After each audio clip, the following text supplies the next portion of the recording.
हाँ तो बेटा चलिए अपन ने पिट्यूटरी ग्लैंड की स्ट्रक्चर जो लास्ट सेक्शन में लेक्चर में अपन ने कंप्लीट कर ली थी। इसके बाद में अपन पढ़ेंगे इससे रिलेटेड है हार्मोन। तो सबसे पहले तो आपको ये पता होना चाहिए कि एडिनो हाइपोफाइसिस जो होता है अपने पिट्यूटरी ग्लैंड का इंटीरियर लोब है, उससे टोटल 6 टाइप के हार्मोन्स हैं वो रिलीज होते हैं, तो याद रखिए। और न्यूरो हाइपोफाइसिस जो होता है उससे सीक्रेट होने वाले जो हार्मोन्स हैं उनका ओनली नंबर कितना होता है, 2 होता है। तो इस एक में सबसे इम्पॉर्टेंट बात यह है कि एडिनो हाइपोफाइसिस में जो 6 टाइप के हार्मोन जो सीक्रेट होते हैं उनका सिंथेसिस भी कहाँ होता है, इसी एडिनो हाइपोफाइसिस में, और इसी के थ्रू क्या किए जाते हैं, डायरेक्ट ब्लड में ट्रांसफर किए जाते हैं। बल्कि जो न्यूरो हाइपोफाइसिस है इसमें इससे रिलीज होते हैं केवल 2 टाइप के हार्मोन। तो इनमें आपको याद ये रखना है कि ये 2 टाइप के हार्मोन ओनली न्यूरो हाइपोफाइसिस के थ्रू तो किए जाते हैं सीक्रेट, बल्कि इनका जो फॉर्मेशन होता है, इनका जो सिंथेसिस होता है वो एक्चुअल में कौन कर देता है, हाइपोथैलेमस। यानी हाइपोथैलेमस खुद बने बनाए 2 हार्मोन भेजता है कहाँ पर, पिट्यूटरी के पोस्टीरियर लोब या न्यूरो हाइपोफाइसिस को, लेकिन वो केवल न्यूरो हाइपोफाइसिस उनको क्या करती है, स्टोर करने का बिहेव करेगी। केवल इसका मेन फंक्शन क्या है, इन दोनों हार्मोन को स्टोर करना। और कब तक इनको रिलीज नहीं करना है इसको, जब तक यहाँ पर सुप्रीम कमांडर या हाइपोथैलेमस है वो इससे रिलेटेड रिलीजिंग हार्मोन का सीक्रेशन है ना करे, तब तक ये स्टोर इनको रखेगी। तो सबसे पहले चलिए अपन बात करते हैं हार्मोन्स और यानी hormones of adeno hypophysis. Adeno hypophysis जो है अपने पिट्यूटरी ग्लैंड का, उसके थ्रू रिलीज होने वाले हार्मोन है कौन कौन से हैं। तो अभी मैंने आपको बताया कि टोटल हार्मोन्स कितने हैं, उसके थ्रू सीक्रेट होने वाले टोटल है 6 हैं। तो 1 बाय 1 करके अपन पढ़ेंगे। तो सबसे पहले नंबर पे जो हार्मोन आता है वो कौन सा है, अपना एंटीरियर पिट्यूटरी का, उसका नाम है ग्रोथ है हार्मोन।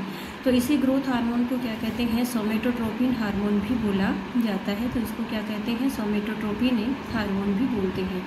तो याद रखिए ग्रोथ हार्मोन नाम से ही आपको पता चल रहा है कि ग्रोथ हार्मोन जो पिट्यूटरी ग्लैंड से रिलीज होगा तो इसका मेन फंक्शन क्या है, यानी ग्रोथ से रिलेटेड जितने भी फंक्शन होते हैं, यानी ग्रोथ के लिए ये क्या होता है, रिस्पॉन्सिबल होगा ये वाला हार्मोन।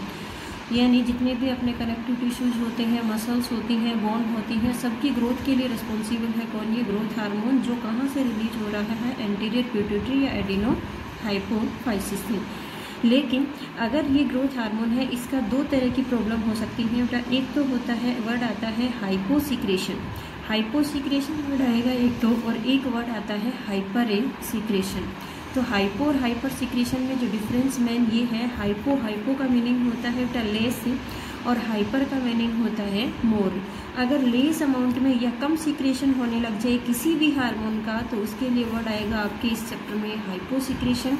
और अगर मोर सिक्रेशन होना स्टार्ट हो जाए, बहुत ज़्यादा नॉर्मल से ज़्यादा सिक्रेशन होने लग जाए, तो उसको अपन क्या बोलते हैं, हाइपर सिक्रेशन।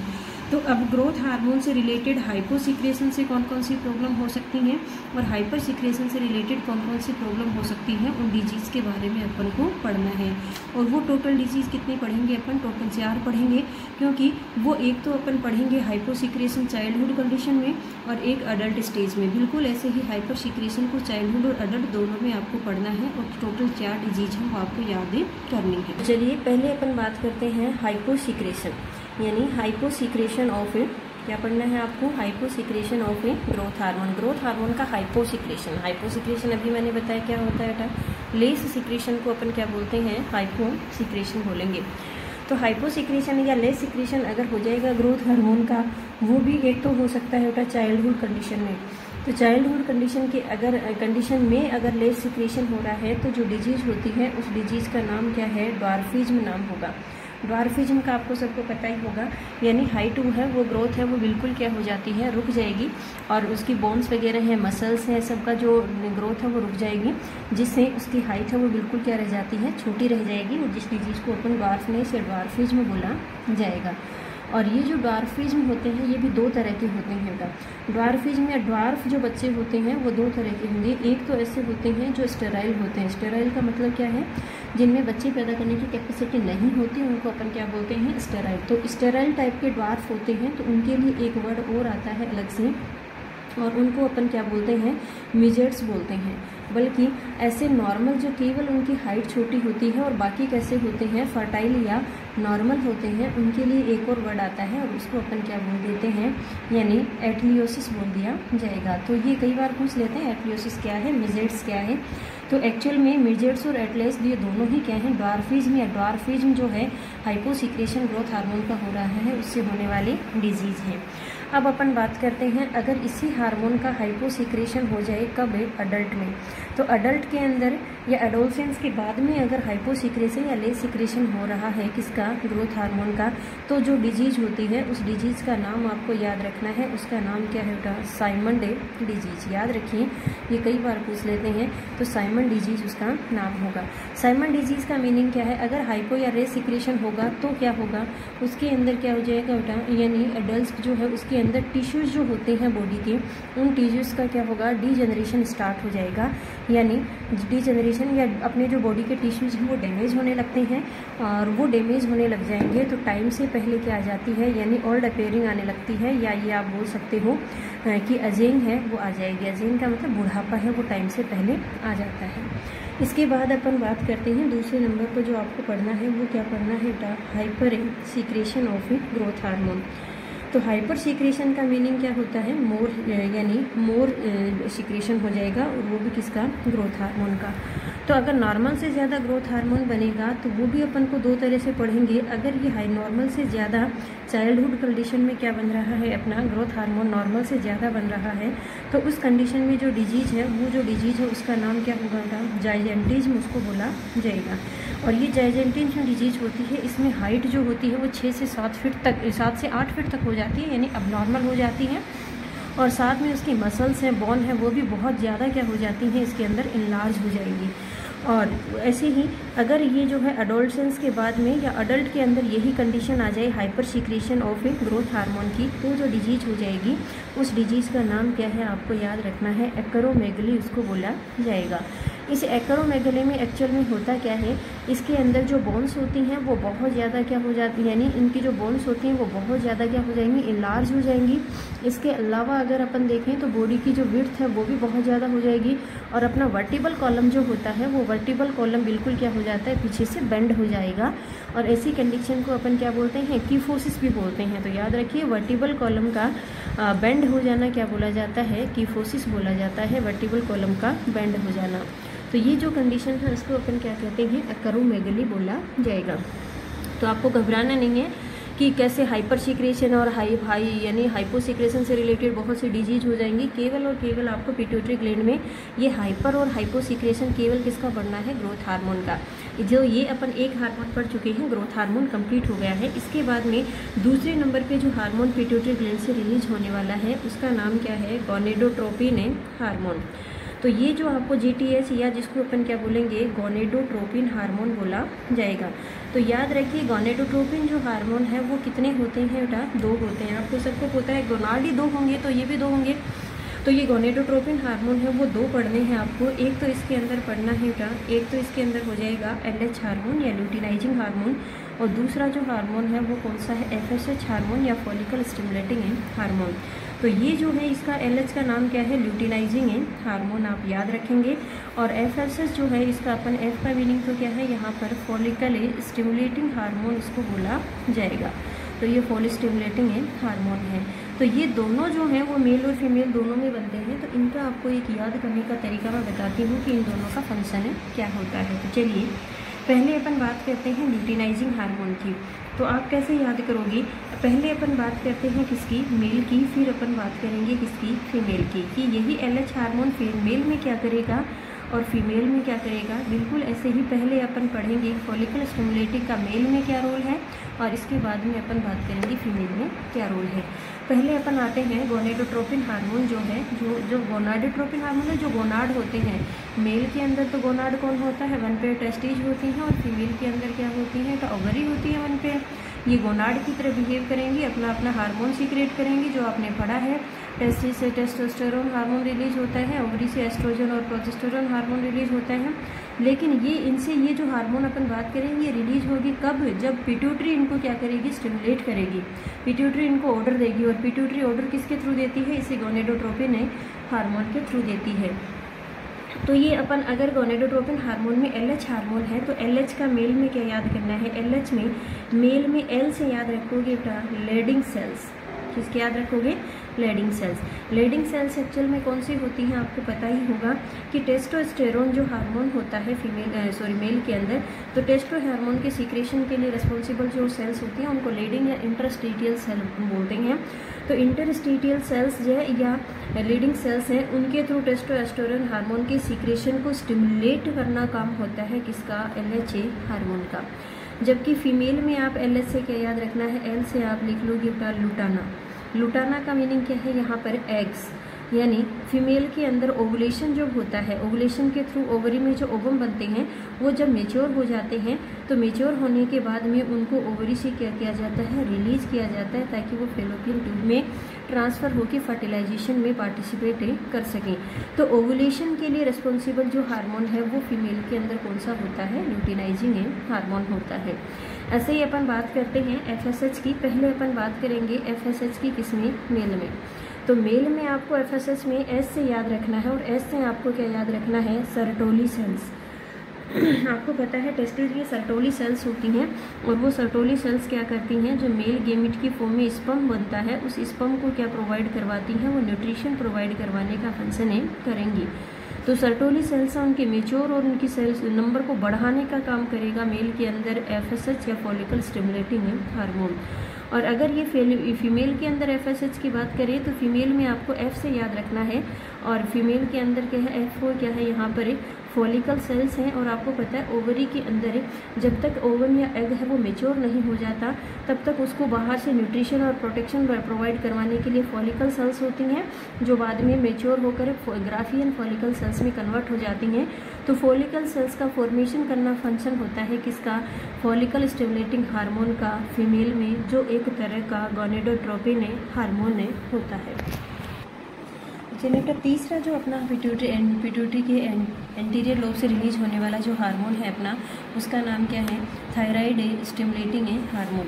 तो ये जो थायराइड स्टिमुलेटिंग हार्मोन है, आपको नाम से ही पता चल रहा होगा कि थायराइड स्टिमुलेटिंग हार्मोन, ये हार्मोन क्या करेगा, किसको स्टिमुलेट करता है, एक्चुअल में यह स्टिमुलेट करेगा किसको, थायराइड ग्लैंड को। थायराइड ग्लैंड को स्टिमुलेट करेगा ताकि वो थायरोक्सिन हार्मोन है उसका क्या कर सके, सीक्रेशन कर सके। तो ये है, आपको याद रखना है कि थायराइड स्टिमुलेटिंग हार्मोन है, ये स्टिमुलेट करता है किसको, अपनी जो थायराइड ग्लैंड होती है उसको ये क्या करेगा, स्टिमुलेट करेगा।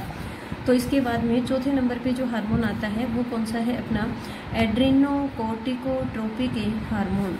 और एड्रेनोकोर्टिकोट्रोपिक का मीनिंग क्या है, नाम से ही पता चल रहा है बेटा आपको, एड्रीनो और कोर्टिको, और T फॉर क्या है, ट्रोपिन और हार्मोन।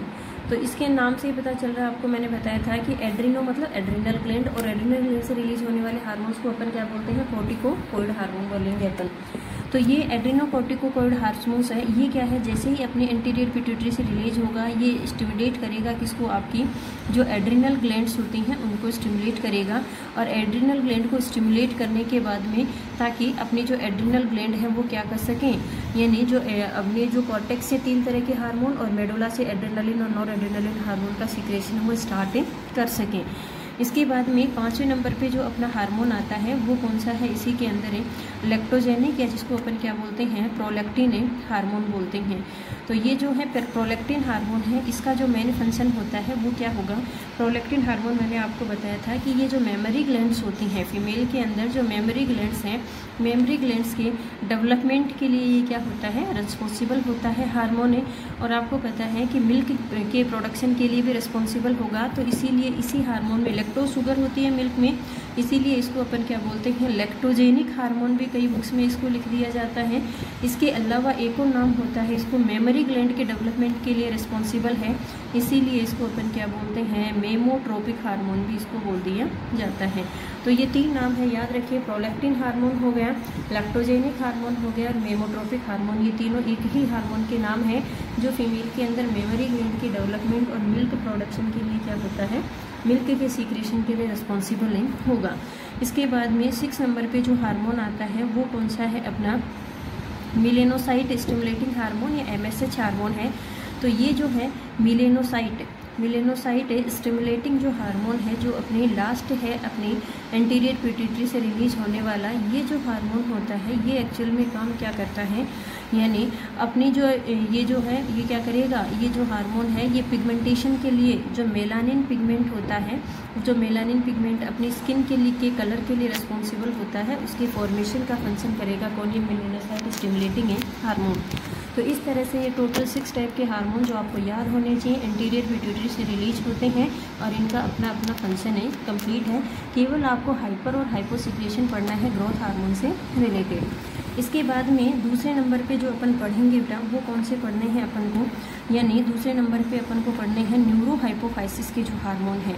तो न्यूरोहाइपोफाइसिस आपको याद होगा, न्यूरोहाइपोफाइसिस हार्मोन कौन से होते हैं, यानी जो पोस्टीरियर पिट्यूटरी भी जिनको अपन बोलते हैं, तो पोस्टीरियर पिट्यूटरी से रिलीज होने वाले जो हार्मोन्स हैं उनको अगर अपन पढ़ेंगे तो मैंने आपको बताया था इस पार्ट से रिलीज होने वाले हार्मोन्स का नंबर केवल और केवल कितना होता है, 2 होता है।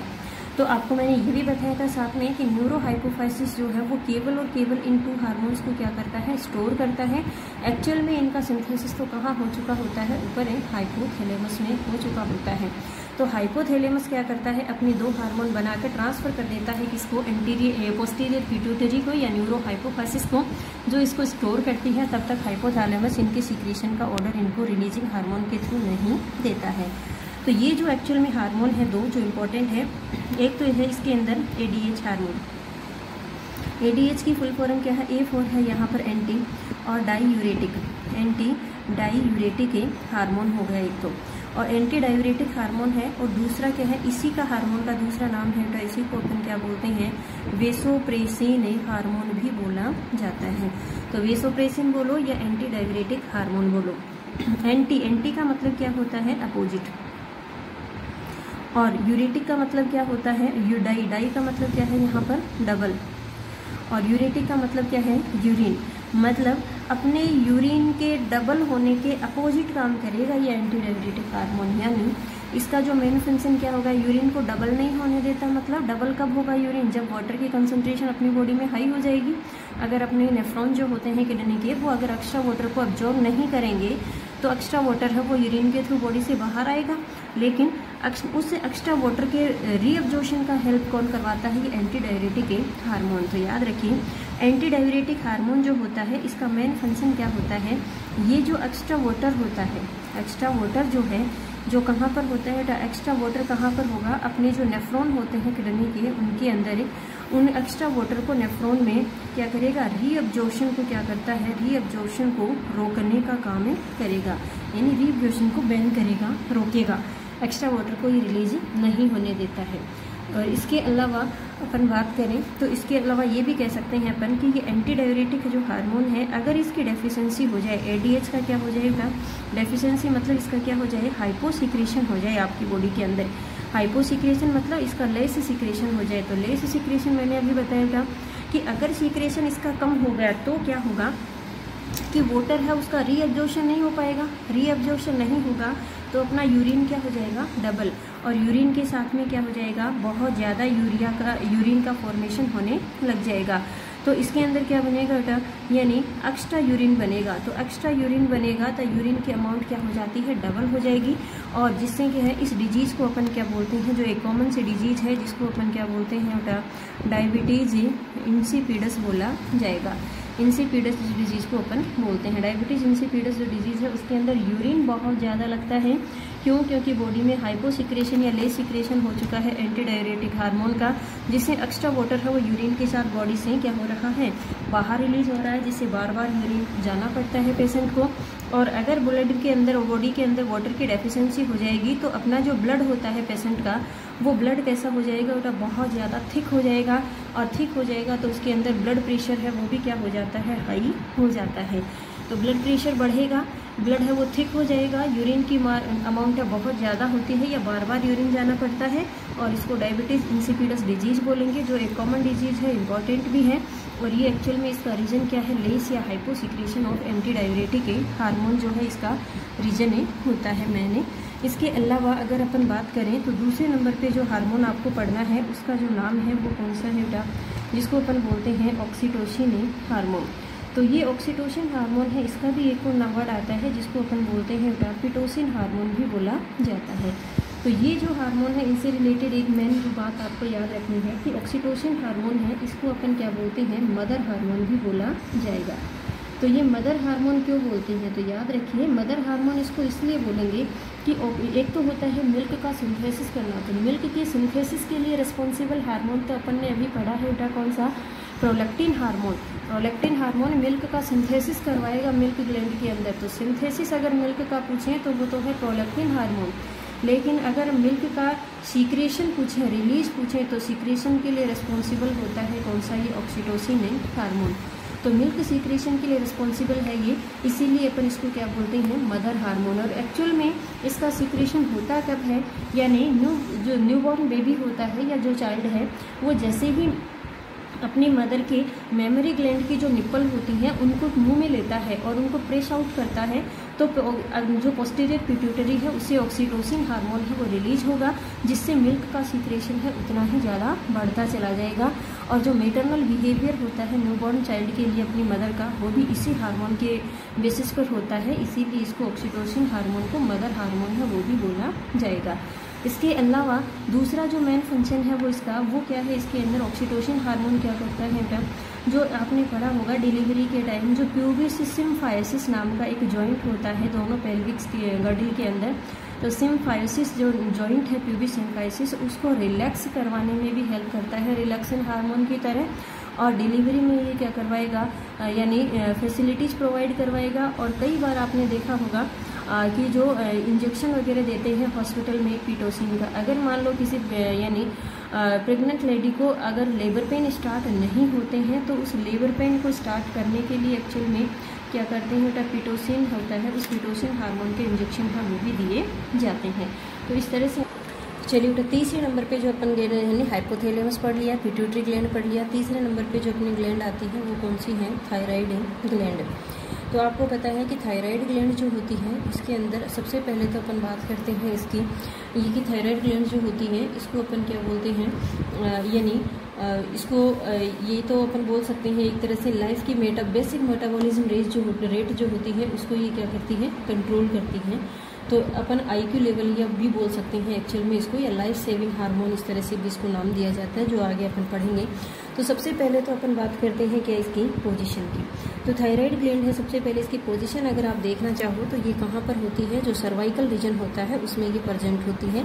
सर्वाइकल रीजन का मीनिंग क्या है कि अपना जो नेक वाला पोर्शन है वहाँ पर ये प्रेजेंट होती है। और नेक के अंदर भी जो ट्रेकिया होता है, ये जो ट्रेकिया या विंड पाइप जो होती है उसके बिलो, यानी उसके तो क्या होती है, ये बिलो होती है।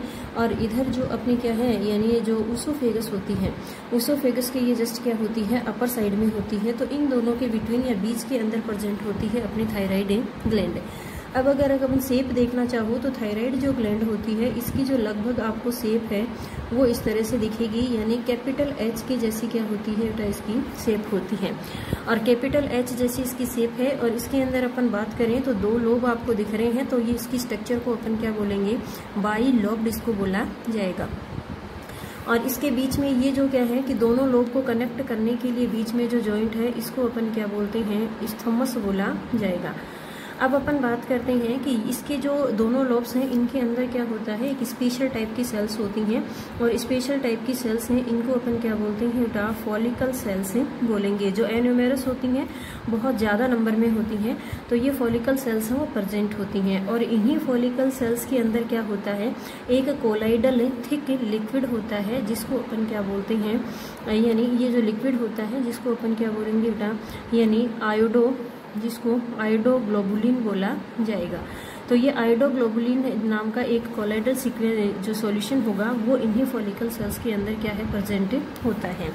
तो ये एक्चुअल में ये जो ग्लोबुलिन प्रोटीन है वो क्या होता है बेटा, एक ग्लाइकोप्रोटीन होता है, यानी ग्लूकोज प्लस प्रोटीन का क्या होता है, एक मिक्सचर होगा और इसी आयोडोथायरोग्लोबुलिन जो एक मिक्सचर है इसी के साथ में आपको क्या है आगे यानी थायरोक्सिन और उन सेल्स का ये फॉर्मेशन है होगा हार्मोन का। तो वो किस तरह से, यानी आपने देखा है कि अगर ये जो अपनी जो थायराइड ग्लैंड है इसको, ये थायराइड ग्लैंड है ये अपना जो मेन रिलीज करने वाले हार्मोन होते हैं वो आपने पढ़े होंगे। एक तो आपने पढ़ा है इसके अंदर एक थायरोक्सिन हार्मोन और एक तो होता है इससे रिलीज होने वाला थायरोक्सिन हार्मोन और दूसरा जो हार्मोन होता है उसको अपन बोलते हैं बेटा कैल्सीटोनिन हार्मोन बोला जाएगा। तो आपको याद रखना है थायरोक्सिन हार्मोन एक्चुअल में दो हार्मोन का मिक्सचर होता है। एक तो होता है इसके अंदर T3 हार्मोन और एक होता है इसके अंदर T4 हार्मोन। T3 या T4 का मीनिंग क्या है? T3 को क्या बोलते हैं बेटा? ट्राई, तो ट्राई आयोडो थायरोग्लोबुलिन बोलते हैं इसको। तो और इसको अपन क्या बोलते हैं? टेट्रा आयोडो थायरोग्लोबुलिन इसको बोला जाएगा। और T3 और T4 दोनों हार्मोन्स को मिक्स करके बोल दिया जाता है थायरोक्सिन हार्मोन जो मेन हार्मोन होता है थायराइड ग्लैंड का। और इसके अलावा सेकंड नंबर पे आपको पढ़ना है कैल्सीटोनिन हार्मोन, तो जो अलग है थोड़ा सा। तो अब देखिए ये जो है इसके अंदर आपने ये भी पढ़ा होगा कि थायराइड ग्लैंड है वो थायरोक्सिन हार्मोन या जो प्रॉपर काम कब करती है, जब इसको ऊपर से पिट्यूटरी ग्लैंड जो होती है अपनी पिट्यूटरी ग्लैंड ऊपर से क्या करती है बेटा? एक थायराइड यानी स्टिमुलेटिंग हार्मोन भेजती है। थायराइड स्टिमुलेटिंग हार्मोन रिलीज होगा पिट्यूटरी से और ये जो थायराइड स्टिमुलेटिंग हार्मोन है और इसका ये कब रिलीज होता है पिट्यूटरी से? जब ऊपर अपना हाइपोथैलेमस है उससे रिलीज होता है थायरोट्रोपिन, यानी कौन सा? Thyrotropin releasing hormone. हाइपोथैलेमस से थायरोट्रोपिन रिलीजिंग हार्मोन रिलीज होगा, ब्लड के थ्रू डायरेक्ट आएगा कहाँ पर? आपके एंटीरियर पिट्यूटरी में, जहाँ से रिलीज होगा थायराइड स्टिमुलेटिंग हार्मोन जो डायरेक्ट ब्लड के थ्रू कहाँ आएगा? आपके थायराइड ग्लैंड में। और थायराइड ग्लैंड फिर क्या करेंगी? ये थायरोक्सिन और कैल्सीटोनिन हार्मोन बनाएंगी। लेकिन पर्टिकुलर चीज़ जो आपको पता होनी चाहिए वो क्या है कि अगर अपनी थायराइड ग्लैंड को प्रॉपर फंक्शन करना है तो आपको एक एलिमेंट चाहिए जो कौन सा है? आयोडीन। अगर आपके आयोडीन की बॉडी के अंदर प्रॉपर अमाउंट में आपको लेना होगा और आपको ये भी पता है जो सॉल्ट के थ्रू अपन ज़्यादातर लेते हैं इसकी बहुत कम अमाउंट चाहिए, लेकिन ज़रूरी होता है कि थायरोक्सिन हार्मोन तभी प्रॉपर अमाउंट में बनेंगे जब आयोडीन अपनी बॉडी में प्रॉपर होगा। तो आपने ये भी देखा होगा कि कई बार सुना होगा कि अगर अपनी आयोडीन की कई बार डेफिशिएंसी हो जाती है बॉडी में तो एक गोइटर डिजीज है वो हो जाती है, तो उसको बाद में देखेंगे। तो ये एक्चुअल में आयोडीन करती क्या है कि यही यहाँ पर जो क्या है अपने सबसे पहले क्या होती है, ये आपको मैंने बताया कि फॉलिकल सेल्स के अंदर क्या होती है यानी ग्लोबुलिन प्रोटीन है। तो ये ग्लोबुलिन प्रोटीन है इसके साथ में, तो इन्हीं ग्लोबुलिन प्रोटीन के साथ में पहले क्या मिक्स होता है बेटा? ग्लोबुलिन प्रोटीन है इसके साथ में आयोडीन जुड़ता है। तो इसको तो अपन क्या बोलते हैं? एक आयोडीन जुड़ता है तो उसको बोलते हैं मोनो आयोडो थायरोग्लोबुलिन प्रोटीन। और फिर इसी के साथ में यानी मोनो आयोडो थायरोग्लोबुलिन प्रोटीन के साथ में एक और आयोडीन जुड़ता है तो बन जाता है डाई आयोडो थायरोग्लोबुलिन प्रोटीन। ठीक है, और फिर इसी के साथ में ग्लोबुलिन बन जाएगा और डाई के साथ में यानी इसी डाई ग्लोबुलिन प्रोटीन के साथ में क्या जुड़ेगा? फिर एक मोनोग्लोबुलिन प्रोटीन जुड़ेगी तो क्या बन जाएगा? क्या बनेगा? ट्राई ग्लाइको प्रोटीन बन जाएगा। और इसी ट्राई ग्लाइको यानी 3 आयोडीन ग्रुप वाला जो मैटर है इसी को अपन क्या कहते हैं बेटा? T3 hormone. और ऐसे ही ये वाले जो है 2 डाई थायरोग्लोबुलिन प्रोटीन मिल जाएंगे तो आपस में 2 और 2 कितना हो जाएंगे? 4, और इसको अपन क्या बोलेंगे बेटा? टेट्रा आयोडोग्लोबुलिन प्रोटीन, जिसका नाम क्या है? T4 हार्मोन है वो बोल दिया जाएगा। तो ये T3 और T4 हार्मोन है। अब आपको पता होना चाहिए इसके अंदर कि ये जो T3 हार्मोन होता है और T4 होता है इसके अंदर क्या है कि T3 हार्मोन जो होगा वो तो बेटा होता है बहुत कम होगा, यानी टोटल का 10% होता है और बाकी का 90% कौन सा होता है? T4 होता है। और इन दोनों को कंबाइनली फॉर्म में अपन क्या बोलते हैं? थायरोक्सिन हार्मोन बोलेंगे, जो मेन होता है अपनी थायराइड ग्लैंड का, जो बेसिक मेटाबॉलिज्म रेट वगैरह है उनको कंट्रोल करने में हेल्प करेगा। अब इसके बाद में अपन दूसरा बात कर रहे थे किसकी? कैल्सीटोनिन हार्मोन की। तो याद रखिए जैसे अपने इसके अंदर क्या होती है बेटा? फॉलिकल सेल्स होती हैं, बिल्कुल ऐसे ही एक स्पेशल टाइप की सेल्स और होती हैं जिनको अपन बोलते हैं सी सेल्स। यानी सी सेल्स और होती है कहाँ पर, थायराइड ग्लैंड की इन्हीं दोनों लोब्स में। और इस सी सेल्स के थ्रू जो हार्मोन रिलीज किया जाता है उसका नाम क्या है, कैल्सिटोनिन है हार्मोन। तो नाम से ही पता चल रहा है कैल्सिटोनिन हार्मोन क्या करता है, कैल्शियम आयन जो होते हैं उनकी अमाउंट को क्या करेगा, यानी कैल्शियम को बॉडी से बहुत ज़्यादा अमाउंट में एलिमिनेट करेगा, यानी कैल्शियम आयन की अमाउंट को बैलेंस करने में हेल्प करता है किसमें, अपनी बॉडी में। यानी अगर कैल्शियम की बहुत ज़्यादा अमाउंट हो जाए अपनी बॉडी में तो यूरिन के थ्रू एक्स्ट्रा कैल्शियम को एलिमिनेट करने में हेल्प कर देगा। तो ये जो है मेन क्या है, अपनी थायराइड ग्लैंड है होगी, इसकी स्ट्रक्चर है या स्ट्रक्चर और इससे रिलेटेड है हार्मोन्स है। अब आते हैं इसके, तो चलिए इसके यानी थायराइड ग्लैंड के अब पढ़ते हैं अपन फंक्शंस। तो सबसे पहला तो आपको क्या याद होना चाहिए कि इसका जो मेन फंक्शन क्या होता है कि अपनी बॉडी के अंदर या ह्यूमन की जो बेसिक मेटाबॉलिज्म रेट है, मेटाबॉलिक रिएक्शंस जो होती हैं, जैसे प्रोटीन सिंथेसिस होना है, ग्लूकोज का फॉर्मेशन है, ग्लूकोनियोजेनेसिस है, ग्लाइकोजेनेसिस है, तो ये सारी जो प्रोसेस होती हैं या मेटाबॉलिक रिएक्शंस होती हैं उनको इंक्रीज करने में या कंट्रोल करने के अंदर जो मेन फंक्शन होता है वो किसका होता है, अपने यानी बॉडी मास से ये अपने यानी बेसिक मेटाबॉलिज्म रेट को ये क्या करता है, कंट्रोलिंग करेगा। इसके बाद में दूसरे नंबर पे अपन बात करते हैं तो ये हार्मोन क्या करता है, अपनी हार्ट बीट होती है उनको क्या करता है, इंक्रीज करने में हेल्प करेगा, यानी हार्ट बीट को ये क्या करता है, बढ़ाता है।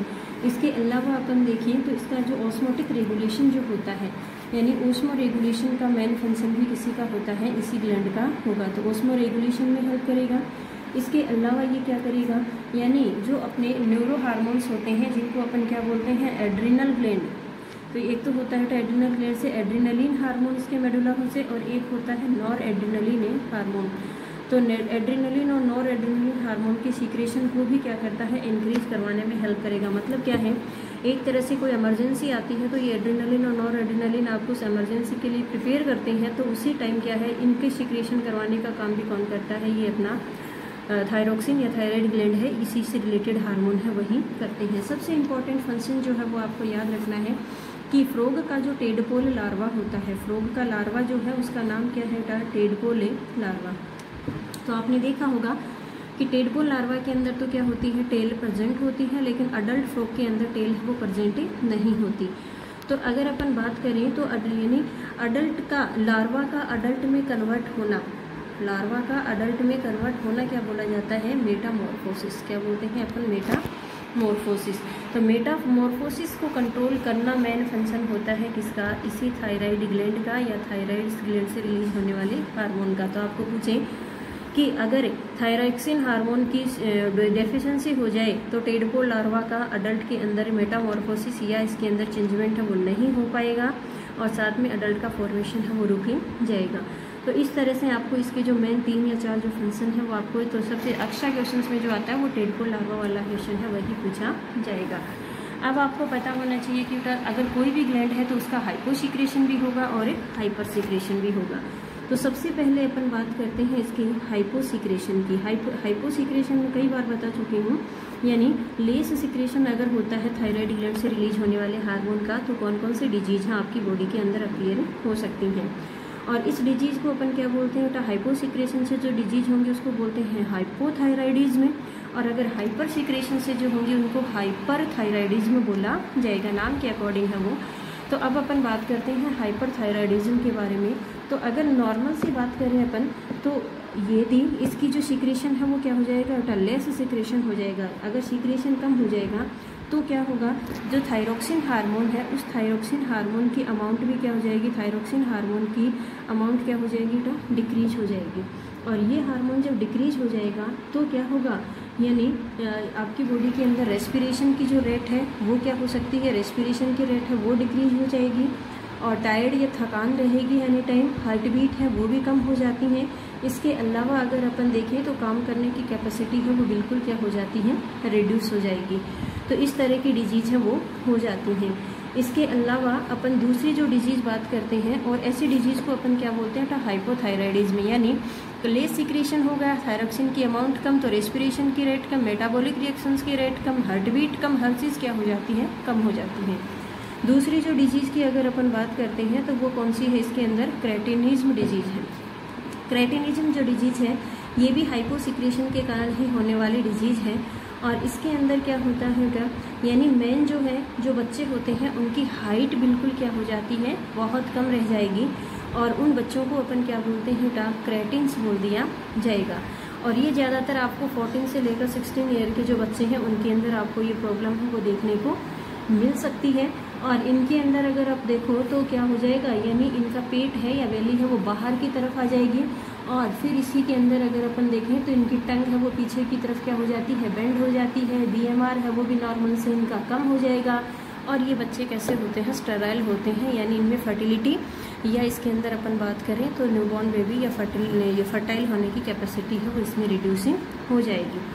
तीसरे नंबर पे जो आपको डिजीज पढ़नी है वो कौन सी है, इसके अंदर मिक्सिडिमा। तो मिक्सिडिमा जो डिजीज है उसकी अगर अपन बात करें तो ये जो डिजीज है हाइपोसिक्रेशंस की, इसकी ये कौन सी है, अडल्ट स्टेज में होने वाली क्या है बेटा, एक डिजीज है।